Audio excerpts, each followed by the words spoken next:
Okay, good afternoon, everyone. I hope everyone is ready to start. Welcome to the webinar on the European Accessibility Act.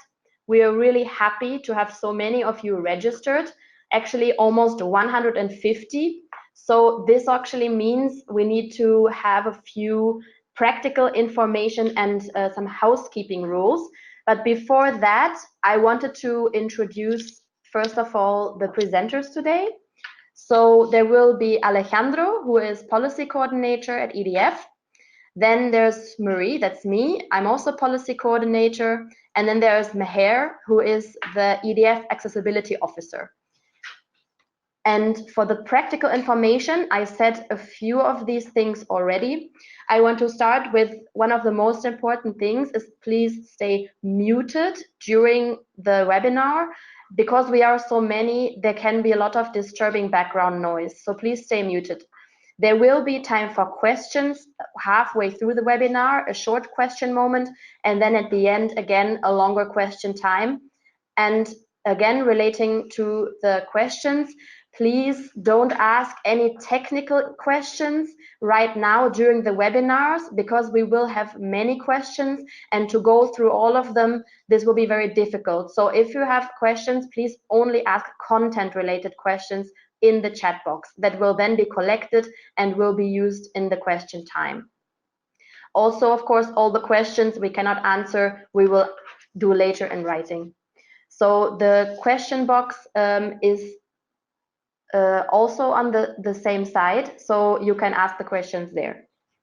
We have planned 1 hour for this webinar, and so I think we should be able to keep that time. Just so you know, this is a very basic introduction. Of course, we will not be able to cover everything, but I think it will give you a good overview.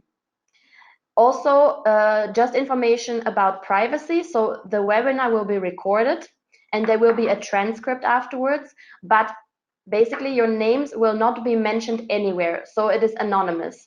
Also, the questions, we will not mention any names, as this has been indicated by some of you also in the registration forms. I mentioned it before, but just to remind you, there is captioning, and the link is in the chat box. It should be all the way up on the top, so scroll up to get the link, or it is also in the welcome message. Sign language interpretation is also available. You should see our interpreter in the separate window. And finally, there is an option to also access the webinar from a mobile device. Unfortunately, this is a bit tricky, so we recommend you, if you are joining from a mobile device, use the phone access option. That is usually working better. So we will start with a quick outline. So introduction, we did already the housekeeping and the practical rules. Then I will mention what is the Accessibility Act, what does it actually cover, because you know there have been a lot of discussions and back and forth over the development of this law about what is actually included in the Act. Then we will go through successes and the shortcomings. Of course, this is from the point of view of EDF, but I think we managed to do quite an all-encompassing analysis, so you will get a good idea of what is the good and the bad. And then we will have a short outlook to the future with what will happen next, and of course, questions and answers. For those of you who are not EDF members or partners and may not know us very well, I will give you a quick introduction. So we are the European Disability Forum. We are an umbrella organization of organizations of persons with disabilities. To be clear, that these are organizations of persons with disabilities and not for persons with disabilities. And our motto, as you can see in the presentation, it says nothing about us without us. And we have our office here in Brussels, from where we are also holding the presentation today. And one of our main goals is the full implementation of the UN Convention on the Rights of Persons with Disabilities and advocacy at EU level. And I'm also going to start with a few words on the UN Convention on the Rights of Persons with Disabilities and the connection to the Accessibility Act. So it has been ratified by the EU and all member states, and that is one of the reasons why the EU has now to ensure that there is legislation on accessibility, which didn't exist before. And actually, all new and revised EU legislation should be in line with the UN Convention. The relevant articles in relation to the Accessibility Act are especially Article 9, I will mention here, of course, accessibility on an equal basis with others. And then, of course, there's other articles that are relevant, such as Article 3 on accessibility as a general principle, then Article 21, freedom of expression, Article 29, participation in political and public life. There's also a general comment related to accessibility, which we have linked here, which can be interesting as background knowledge. And to elaborate a little bit on Article 9, as I mentioned, it focuses on accessibility to participate on an equal basis with others, which means that it should be part of mainstream products and services. And this is also one of the new things that the Accessibility Act has introduced. Also, it mentions in Article 9 that it should concern also private entities. This is also something that is now new and special of the Accessibility Act. So we have there a little bit of a summary, and I will hand over now to my colleague Alejandro, who will tell you what actually the Accessibility Act is. Thank you very much, Marie, and thank you to all of you who are there participating in this webinar. So what is the Accessibility Act? The European Accessibility Act, even though we call it an act, and this has been a frequent question that we've received. The act is actually a directive, and a directive is one of the EU legal forms that is actually binding. This is a binding legislation, EU legislation, that then member states will need to, as we say, transpose into national legislation, meaning that if they don't have any law on accessibility, they will need to create one, or if they do have some national law regarding accessibility, they will need to update this legislation, this national legislation, to ensure that all the requirements and all the provisions of this directive, the European Accessibility Act, will be respected at national level. So the aim of this directive, of this European Accessibility Act, is to, through an internal market perspective, the European Union internal market perspective, to harmonize, to approximate these different national laws concerning accessibility and have a common approach to certain products and services, which we will mention in a minute. This directive, and this is very important, also complements existing legislation at the EU level, such as the European Public Procurement Directive or the regulations with regards to the EU funds, different EU funds. This directive ensures basically a common approach, a harmonized approach across the different member states to comply to the UNCRPD. But as Marie mentioned, the UNCRPD, which has been ratified by the EU and by all its member states, is part of the legal framework of all member states, and this directive is a minimum harmonization directive, which means that at national level, countries can go beyond, and this is very important, can go beyond the minimum requirements of the products and services covered by this directive. This directive, which we believe, we are sure that will benefit 80 million persons with disabilities in Europe, to a certain extent, and will definitely also benefit other people, such as people with functional limitation, like older people, or people who had an injury. So, as we know, accessibility is crucial for us, for persons with disabilities, but it's beneficial to all. So let's move on to what concretely the Accessibility Act covers. As you will see, it has a very, very strong ICT component. So there are quite a number of products and services related to information and communication technologies, such as computers and operating systems, ATMs, ticketing machine and checking machines related to the provisions of the services that I will mention in a minute.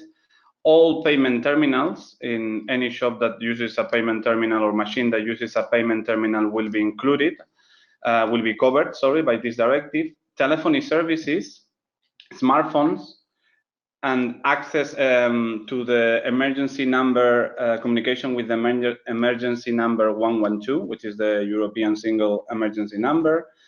TVs, smart TVs, and access to the audiovisual content, such as the websites of your TV broadcasters or these platforms of video on demand will also be included.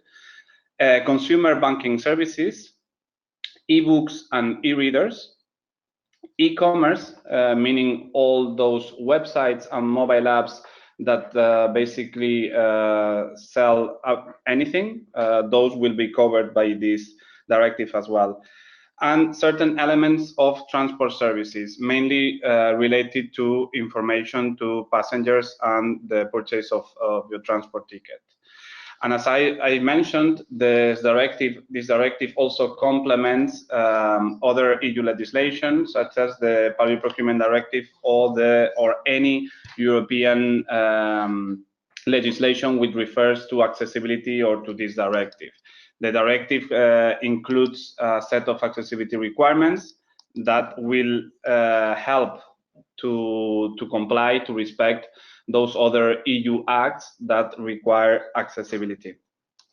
So let's move on now to the successes, what we believe it's been particularly beneficial in this European Accessibility Act. We welcome that this directive addresses both the private sector and the public sector. So private companies, either manufacturers or service providers related to their products and services included in this directive will need to comply with the accessibility requirements that are laid down in the directive, more particularly in the annex of this directive. And the public authorities, when, for instance, purchasing a new website or a new ticketing machine or a new I don't know, telephony system, they can use, and they, in the products and services included in the directive, they will use the requirements of the Accessibility Act. And in the case of those products and services which are not included, they can still refer to the requirements, the accessibility requirements of the Act to comply, as I mentioned before, to this other EU legislation. This directive, as said, will support then the obligation to buy accessibly by public authorities in public services, and will ensure that the EU funds, such as the European Social Funds, Erasmus program, all those different programs funded with, let's say, EU money, will also need to comply with or will be able to comply with the requirements of the Accessibility Act.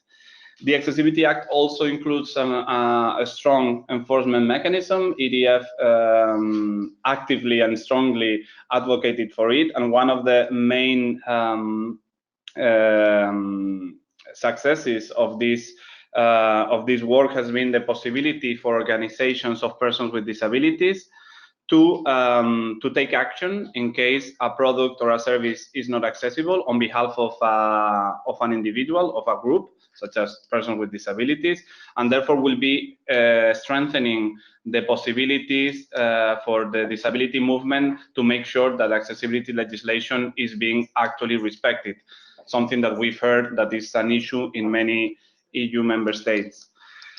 And I hope this will give you, let's say, an overall idea of these positive outcomes. And we, as Marie mentioned, we will take some questions now. But if we don't have time for more, we can discuss it afterwards. So, do we have any questions?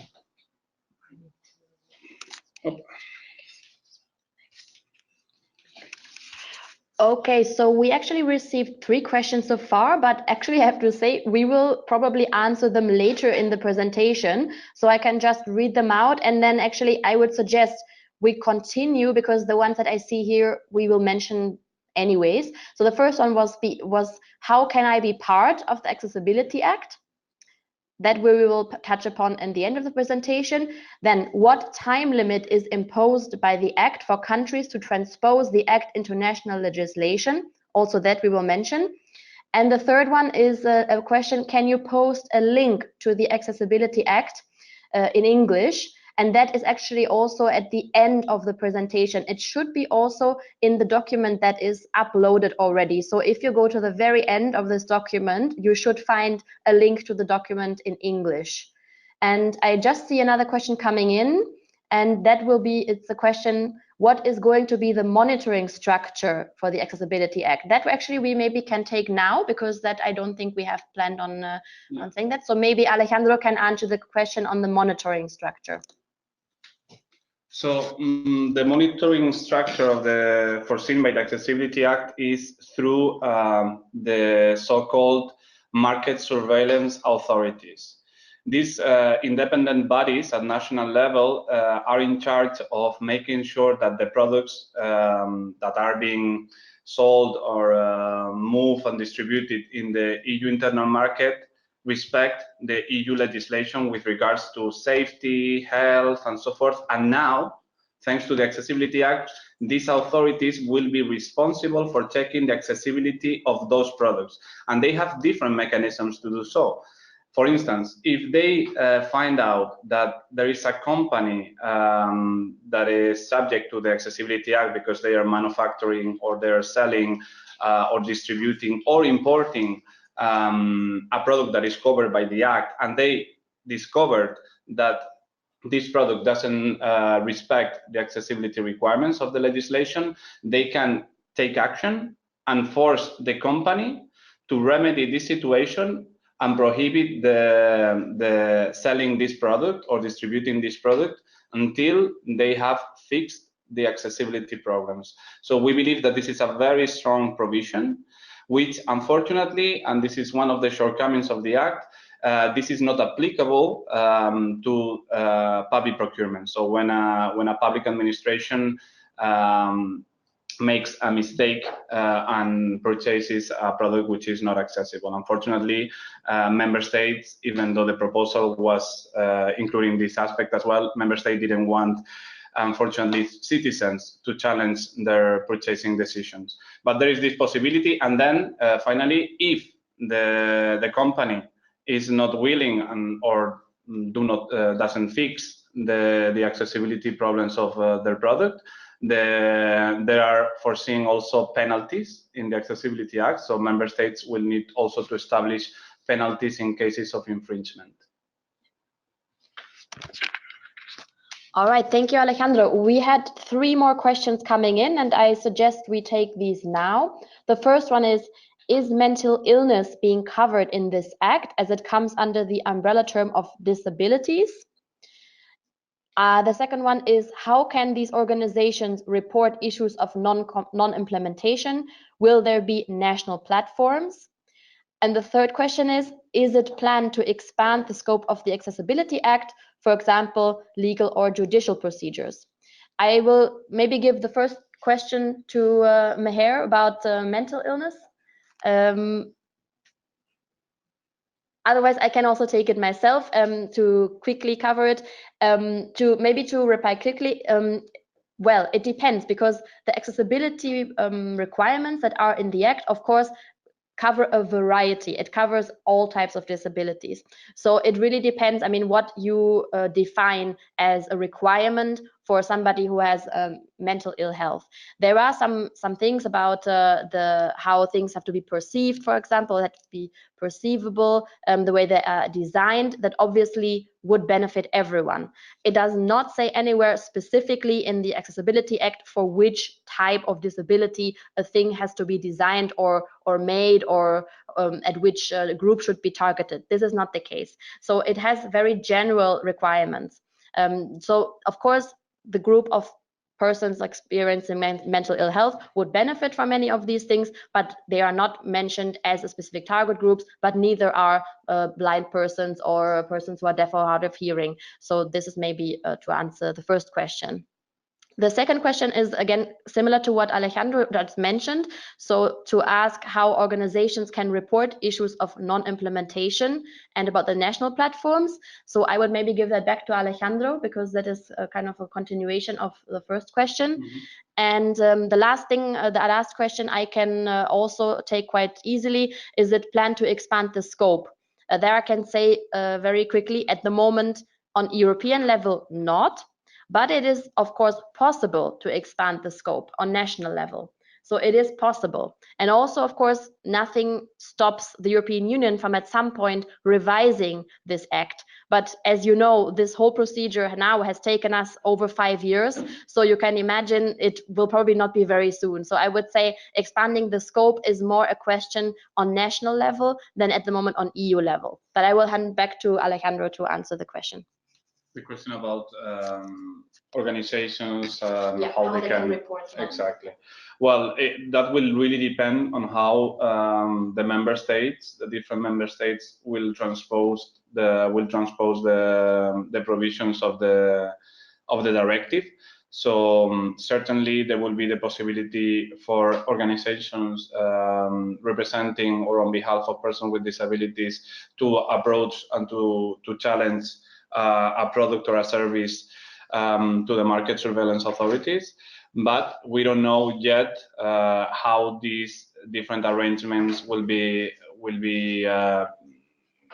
put in place at national level. We'll need to see, but of course we will provide some recommendations in a future toolkit that we prepare over this summer for EDF members to make sure that these mechanisms are in place and they are effective. So we had one more question, and I would say we take this one and then we continue, because I'm sure you will come up with more questions over time. So the question is, can you clarify the difference between a product and a service? For example, an insurance company with a corporate website, is that a service or a product? What about a customer portal? Very good question. That's a very good question, and I think often the lines are blurred. Yeah. So I will maybe give back to Alejandro, because he's smiling. So I will hand back to him. He probably heard that question before. Yeah, I mean that's one of the tricky questions, and why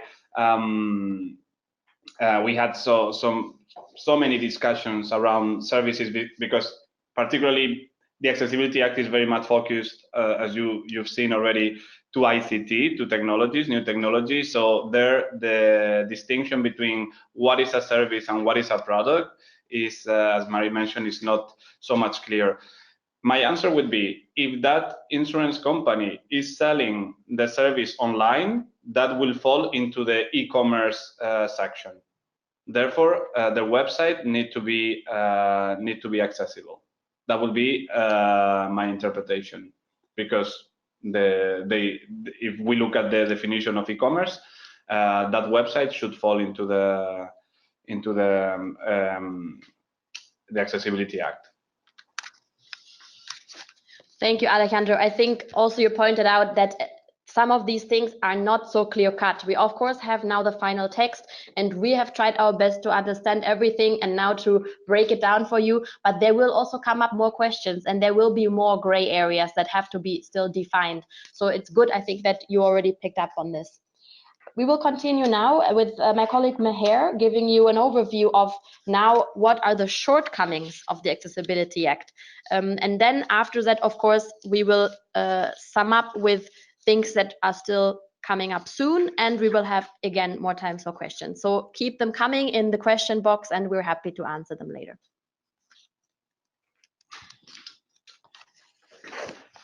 Thank you, Marie. So hello, everyone.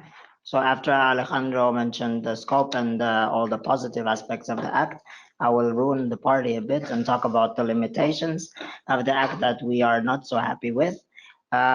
These would be four main, actually, limitations that we see. First of all, we think that the scope is really limited, which is a fact. The other one is the exemptions, which also apply to products and services that actually are covered by the Act. I will go in more deeply into this in a moment. The principles of disproportionate burden and fundamental alterations are also problematic. And also the transition times are very long, and the effects that will come that will benefit the daily lives of persons with disabilities will take many years. In some cases, this will come into effect, for example, in 2039. I will also elaborate on that in a few minutes. So first of all, the scope. The four main things that fell out of the scope that we would like them to be there is transport, built environment, household appliances, and also micro businesses or micro enterprises. So transport, as we know, is hugely important for realizing the rights of persons with disabilities to live independently. It's also highlighted in the CRPD in Article 9 and also in the EU treaties for the rights. One of the basic rights is freedom of movement, and accessibility of transport is, of course, a precondition to realize this right. EDF strongly campaigned for the transport to be included in the Act, and we do this because we know that EU has competence on this. It's enshrined in the EU treaties. It has a shared competence with member states. And there was a specific requirements. There were specific requirements by the Commission in the Commission proposal, which were actually even strengthened by the Parliament position later on. But eventually, they fell out of the scope of the Act, which is very unfortunate. So at the moment, the text does not include vehicles or trains or stations, for example, in the Act. So by this, EU in the end is not meeting its obligations under the CRPD, and also it fails to ensure the equal rights of its citizens when it comes to freedom of movement. In practice, what this means for persons with disabilities is that, to illustrate a point, is that the person could know when the train is coming, because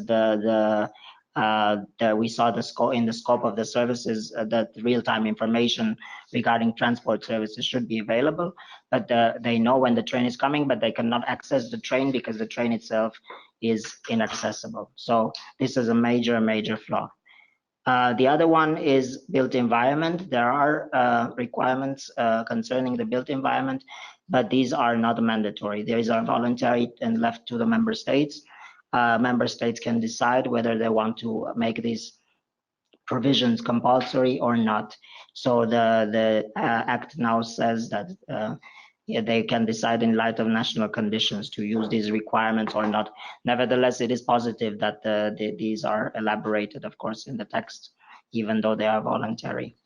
And EDF, again, we strongly campaigned for binding clauses, of course, and at least to have built environment clauses related to the provisions of the service or product covered by the Act to be included. But again, this was not eventually reached in the final Act. That's why we hope that the member states will be more ambitious and they will make these provisions during transposition mandatory. Next, I will mention the household appliances very briefly. We know that these are essential part of everyday life. So these, we also campaigned quite a lot to be included in text, but it was not even considered in the proposal, which is again a very big shortcoming, because it means that many millions of persons with disabilities cannot live independently in their homes. When it comes to micro enterprises, this is another drawback of the Act. Just to define what is considered a micro enterprise, it's the enterprises or businesses that employ less than 10 people and that do not have an annual turnover of more than 2 million euros. So they fell out of the scope of the Act. And why is this a big missed opportunity? Is because 93% of all the services that are provided in the EU, these are realized by micro enterprises. So these are a big part of the service providers, and by not making their services accessible to persons with disabilities, in effect, these services are discriminating against them. Limitations are also related to the exemptions that are made in the Act, even to the concerning the services that are included in the Act text. So for example, we have the elements of transport services covered in the scope, for example, websites, mobile applications, electronic ticketing, and real-time information, as Alejandro mentioned. But only for urban, suburban, and regional services, these do not apply. Only the interactive self-service terminals apply, which are of course ticketing machines and check-in machines and as such. But again, there is a limitation when it comes to them being part of the vehicles. So only in the stations they have to be accessible. This means, again, in effect, that a person in a metro cannot know in a metro cannot know when if there's a disruption in the next station or not. So that's also a limitation. Then we have limitations because of some of the definitions that are included in the Act. For example, passenger transport services definition is restricting the definition of rail passengers transport services applies, which is excluding regional and suburban rail services. Why this is also important is because, again, Commission did a report on the development of rail market in the last report was for 2016, and we see that domestic travel is 94% of the rail travel. So mostly it's domestic travel, and people only travel cross border 6%, according to this report. Another limitation with concerning definitions is the consumer banking services, which excludes persons with disabilities from working in the financial sector and will make the uptake of accessibility really difficult for banking services. And then we have the principles of disproportionate burden and fundamental alterations. These are very problematic provisions because they allow businesses to make their products and services inaccessible with the excuse that it will cause them to alterate their services, the nature of the basic nature of their products, and that it would be very too expensive for them to realize. The concept of disproportionate burden was strongly opposed by the UN CRPD committee. It clearly stated that obligation to implement accessibility is unconditional. So this is still though in the Act, which is flaw again. It's also not a principle that is commonplace in other EU internal market legislation. So we hope that member state will take this provision out when doing the transposition. On the positive note, there is a provision that says when receiving external funding destined to improve accessibility, then the disproportionate burden clause cannot be invoked. So this is at least a good thing.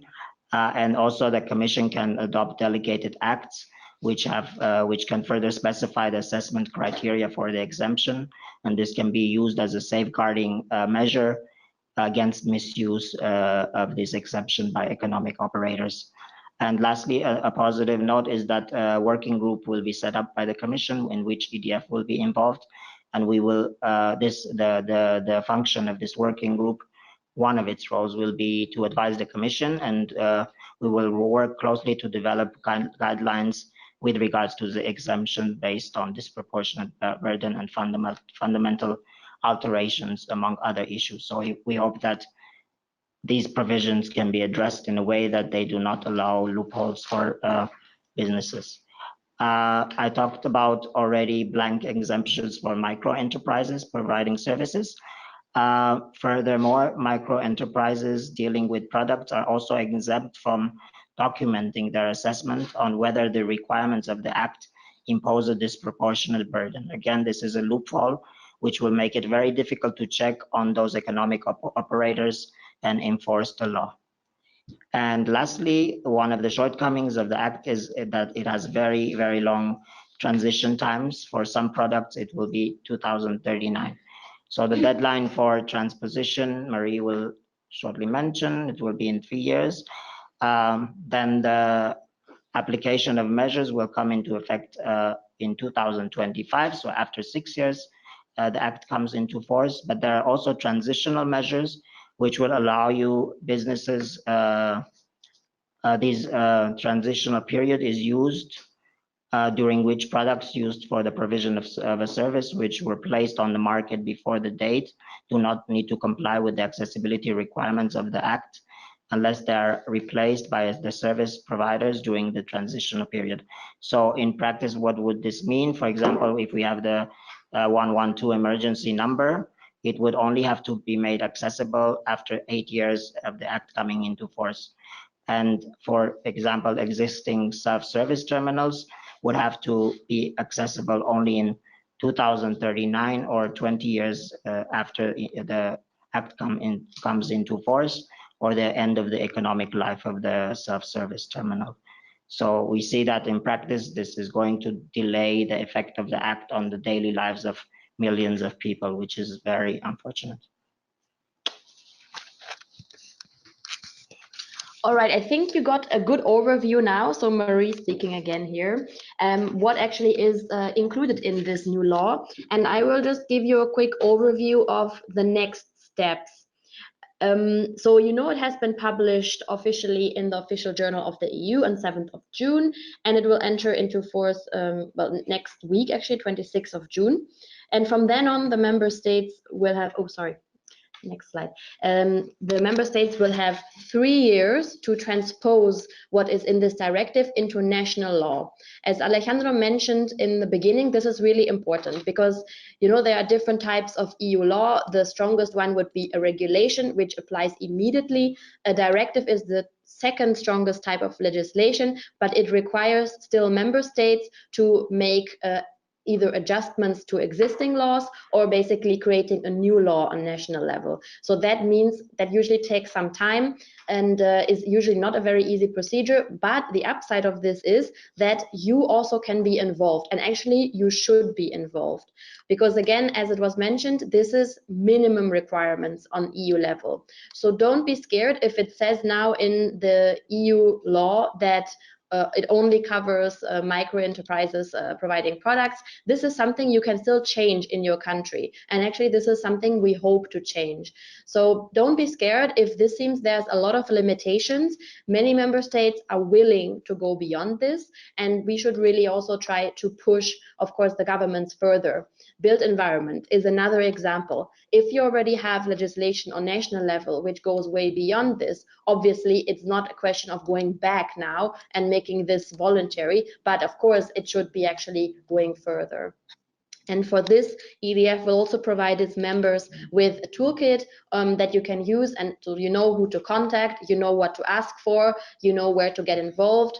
And also we're planning a follow-up webinar at the later stage where we can go into more details of this, because we know this can be quite technical and every member state again is a little bit different, but we will try and provide EDF members with the necessary guidance to do that.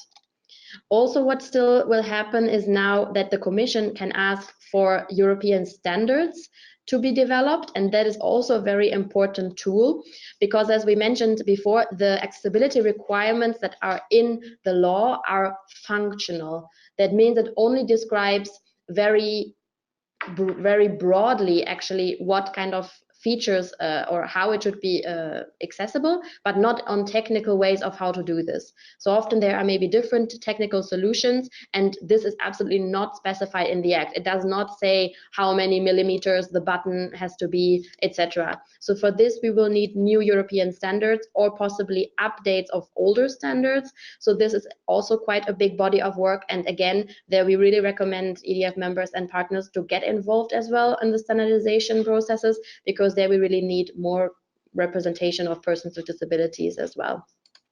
Finally, I'm again going back to this working group of experts that will be created on European level. EDF will very likely be involved. However, we have not had any details yet about when this working group would start. There will probably be a call published, but when exactly this is, we are not sure. We're following, of course, up with the Commission, and when this is the case, this will, of course, be public, so you will also know. In the meantime, we received quite a few questions. So I think the official part, let's say, is over of the presentation. And we have another 15 minutes for questions. I have a couple of questions and I will try to maybe group them. So looking at more concrete things, I see. So one question here is a more legal one. And the question is, do you see a possibility for strategic litigation before the Court of Justice of the EU to broaden protection by, for example, saying that a minimum physical accessibility of a certain product, an example given here is ATM or ticketing machine, can be derived from the Accessibility Act, maybe also using the CRPD? And this I can maybe take myself, because I think the answer would be yes, because in the Accessibility Act, there is a possibility, so for individual claims, of course, but also that the claim can be brought forward by a representative organization. And this, I think, is not the case in all EU law. So this is quite positive. And actually, we also asked for this to be included, because we see from a consumer point of view, often the issue is that if it requires individual legal action, the burden of this is so high, of going to court, of the procedures, which are usually not accessible or very difficult to understand. And of course, also the financial burden of this, that actually in the field of accessibility, I can say from my personal experience, there is almost zero litigation. There are some attempts, but for example, in passengers' rights, I know that there are a lot of court cases regarding everything that is on passengers' rights, on the delays and cancellations, but there is zero cases on the one on non-discrimination on persons with disabilities. But so yes, under the Accessibility Act, this should be a possibility. Then a very concrete question here to take up what was said by Mher. Who decides what a disproportionate burden is? And I don't know if Mher or Alejandro, you would like to take the question? Yeah, Mher. Yeah.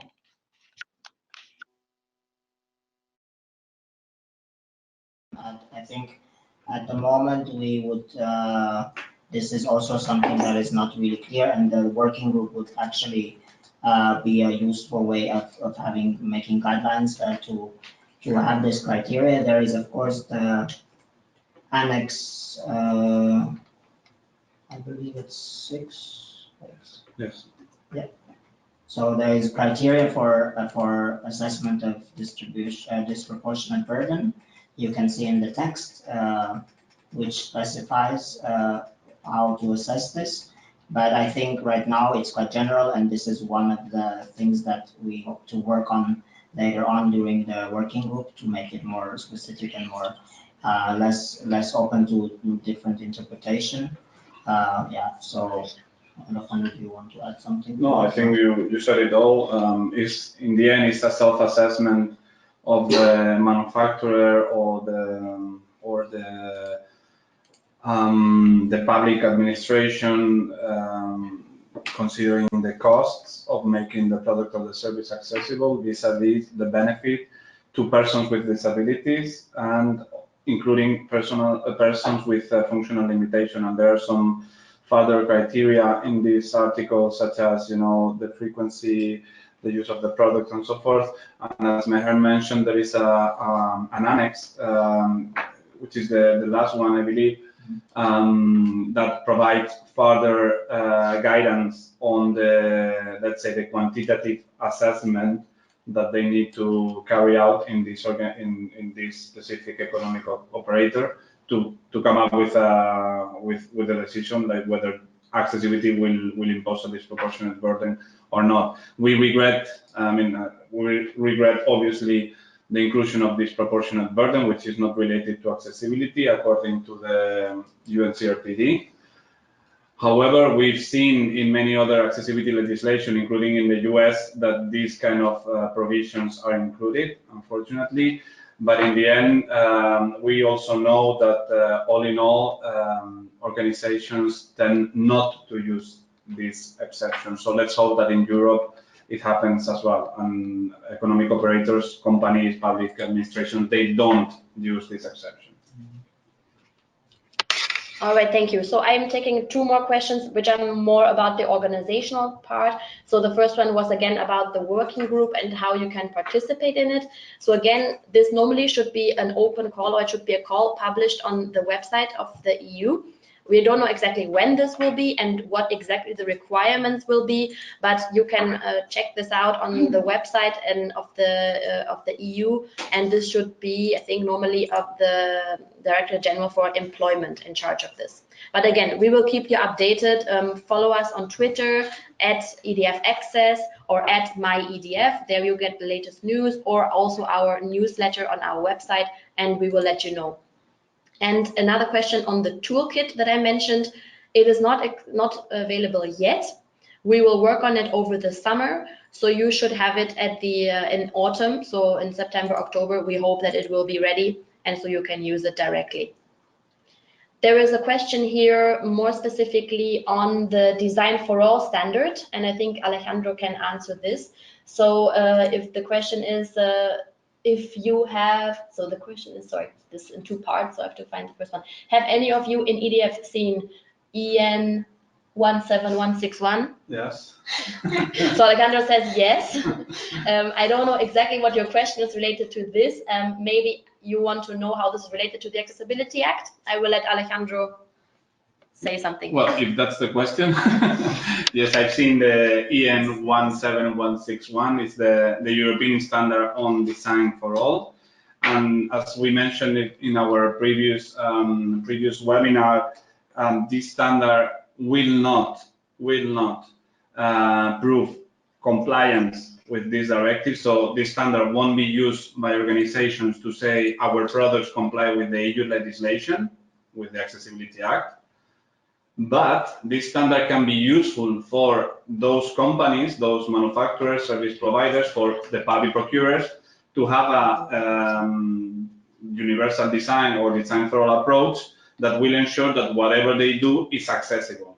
So it's a tool to comply with the Accessibility Act, but it will not be the harmonized standards that Marie was mentioning before, that will demonstrate that a specific product or a service complies with the requirements of the annex of this directive. I hope it is more or less clear. Yes, thank you. I will summarize two questions because they are very long, and excuse me if I cannot answer every question because there are a lot of sub-questions, but obviously we also can reply to you later in writing. So if you feel that we have not answered your question fully, or you come up with new questions later, we will answer you in writing. So please, you can see at the end of the presentation, actually I will show you right now, we have both the links but also our contact details. So here you have them. Please also follow up in writing. So one question here, two questions that I will sum up are on transport. So one of the questions is that one of them, of course, is the shortcomings is that transport is not included. And so you ask that revision will not be likely soon. So where do you see can the European Parliament push the Commission to pick up this specific shortcoming? I think this is definitely a possibility, and we are now already looking into this internally in EDF, because as you heard, the major shortcoming was that transport and the built environment were not fully included. And so we are looking now into the possibility of pushing for maybe another piece of legislation or maybe specific standards that could address these problems more in detail. It's not easy, and we know that it's going to be very difficult, but we're exploring different possibilities of how we can maybe extend or maybe we can cover these problems in other legislation. And there was another question at the bottom, a very long one, so sorry if I forget something here, but so you were asking if regional train services are excluded from the Act. And actually, yes, so as it is right now, if you look at the minimum requirements or at the minimum that is now in the Accessibility Act, it's basically taking the definition of what a rail service is from the rail passengers' rights, and their regional and suburban rail services are excluded. So even the ticketing machines inside the trains would not have to be accessible.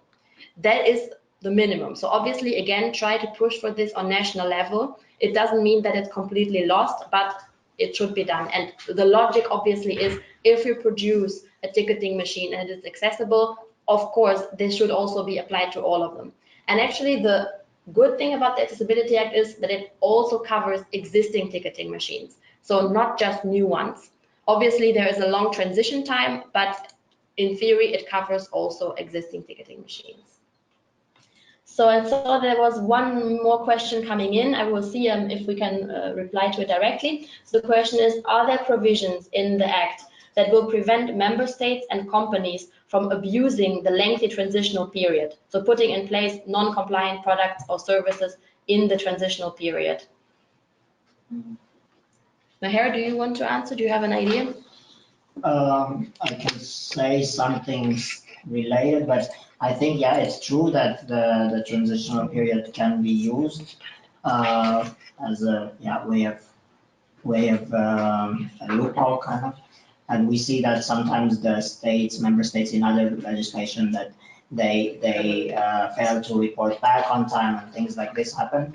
But I have to mention something that what is positive in the Act is that if a member state pulls out a product or service from its market, which is not accessible, then the other member states have to also do this, which is one of the positive aspects of the Act, I think, which can relate a bit to your question, but I don't know if anybody wants to add something to that. No. No, thank you. I think that was quite a good answer. I'm sorry, there might have been a short cut in the audio because there was it wasn't plugged in properly. I hope not too much was lost.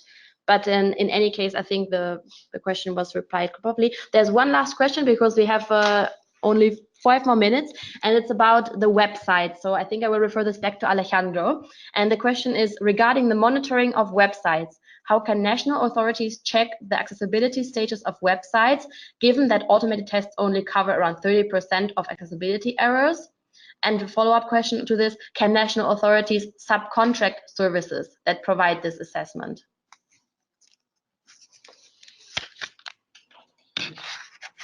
Okay, I don't know whether maybe this question comes more related to the Web Accessibility Directive. Can you repeat the first part of the question, Marie? Because I believe it's more related to another directive. Monitoring of websites, it's just generally websites. How can national authorities check the accessibility status of websites? Mm-hmm. Yeah. Well, with regards to the e-commerce, because there is another piece of legislation that we are not discussing today concerning public websites, and for that there is a different monitoring mechanism by public body and concerning public sector bodies. But on the Accessibility Act, so meaning websites and mobile applications selling products or services online, which are many and increasingly more, the market surveillance authorities obviously will be able to use automatic tools, but as you mentioned, rightly mentioned, automatic tools can only test till a certain extent of the requirements of web accessibility. Therefore, what we expect as well, and we hope that member states will do at national level, is, as the directive mentioned, is to provide also resources to the market surveillance authorities to undertake their job and to do it properly. And therefore, they will need to have experts, accessibility experts, that will need to check these aspects that automatic tools cannot do. And obviously, from the users' organizations, if there is a website that is obviously not accessible, we can also flag this website to the authority, to the public authority, and they need to verify and take action. Thank you very much, Alejandro. We have one last question, which I think we can answer fairly quickly. So relating to the tourism sector, I think, so that's the person who asked the question, that all the industry in each state should meet institutions and organizations in order to find good solutions. Don't you? And yes, I think we can say that very wholeheartedly. Of course, the ideal scenario is that industry and organizations of persons with disabilities and, of course, the government or the authorities work together. So this is obviously something we really encourage. In some cases, this works better if you have a legislative basis that we have now. So please feel free to sit together and find solutions that fit, of course, also in your member state, and also try to include other actors. I think this is really important. We're not one against each other, but actually these accessibility requirements will also help industry. It will create more clarity what they have to do. It will hopefully make everything a little bit easier for everyone if the requirements are clear, especially for companies that would like to provide services or sell products in other EU member states. So it's actually concerning all of us equally. So yes, please sit together and discuss. Knowing now with what you have learned today, I think this might help you. And so with this, actually, we would like to. Mher would like to add one more thing. Yeah, sorry, just to go back to the working group, also like one of its functions is actually going to be to facilitate exchange of information and good practices of the market surveillance authorities and other stakeholders between each other and also with the Commission. So I think this will also be a very good opportunity to address what you asked. And with that, I go back to Marie. Indeed. So now it's just one last thing. Thank you very much, everyone, for participating. It was really great to see that there were so many people interested in this topic. Again, keep on following us on Twitter and you will get the latest information, or more traditionally, you can visit our website as well and email us if you have any questions that were not answered today. Thank you very much to our interpreter and to our captioner. Again, very useful. And I just want to remind everyone that a recording of this webinar will be sent to you by email, as well as a transcript. So that will all be available afterwards. That's it for today. Thank you very much, everyone, and have a nice afternoon. Thank you. Bye. Bye.